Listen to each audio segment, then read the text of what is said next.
All right, welcome in on Food City Friday. We've got registered dietitian Kirby Moir with us this morning.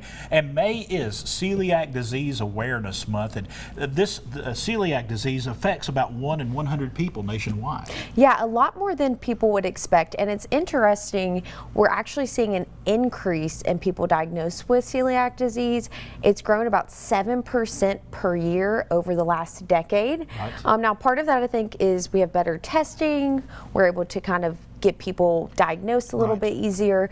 But what's different than celiac disease compared to an allergy is it's an autoimmune based disease. Right. And it kind of affects your small intestines, from what I did some quick research. Yes. Because your body kind of turns on itself. Yep, your cells actually will attack themselves. That's the autoimmune component. Mm-hmm. The problem is if you don't, the only treatment is following a gluten-free diet. Right. And if you happen to not follow that, it can actually cause long-term health effects.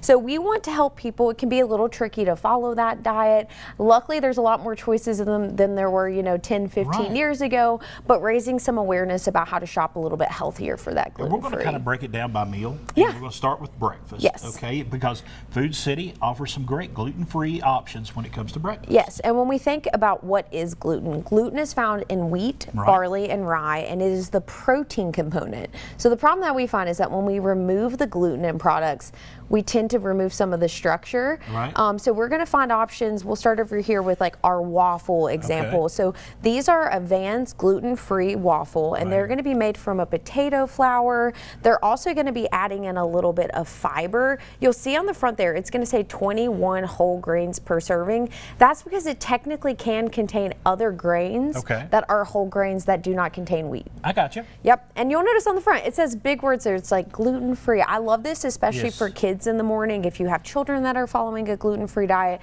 this is a great alternative. Some other breakfast foods that are naturally gluten-free: eggs you can add in there. We have yogurt over here. The tricky thing about gluten is that it's also used for thickeners and flavoring. So you want to look for products that feature, especially if it's a flavored product, giving that call out for gluten-free. Yes. I love this Too Good yogurt because it's flavored with vanilla, but it is a low sugar option.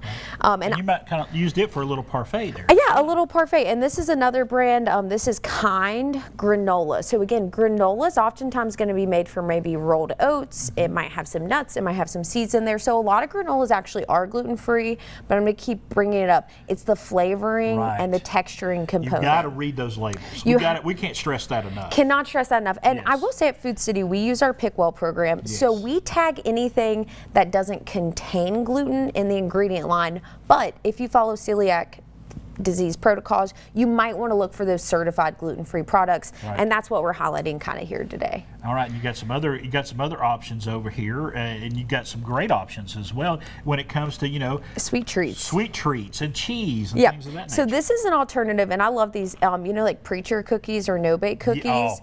As everybody knows, one of my favorites. Yeah, one of my favorites too. So oats actually can be gluten-free, but they tend to be a high cross-contamination. So rolled oats, you can find gluten-free option. These actually use quinoa. So quinoa, as I mentioned, that's going to be one of those whole grain alternatives. It's going to be filled with plant-based protein, offer more fiber. So just because you have to follow gluten-free, you can still get lots of nutrient-rich solutions. I stuck that in the top of the parfait over there. Good little on-the-go snack. And then, of course, when it comes to other options would be crackers.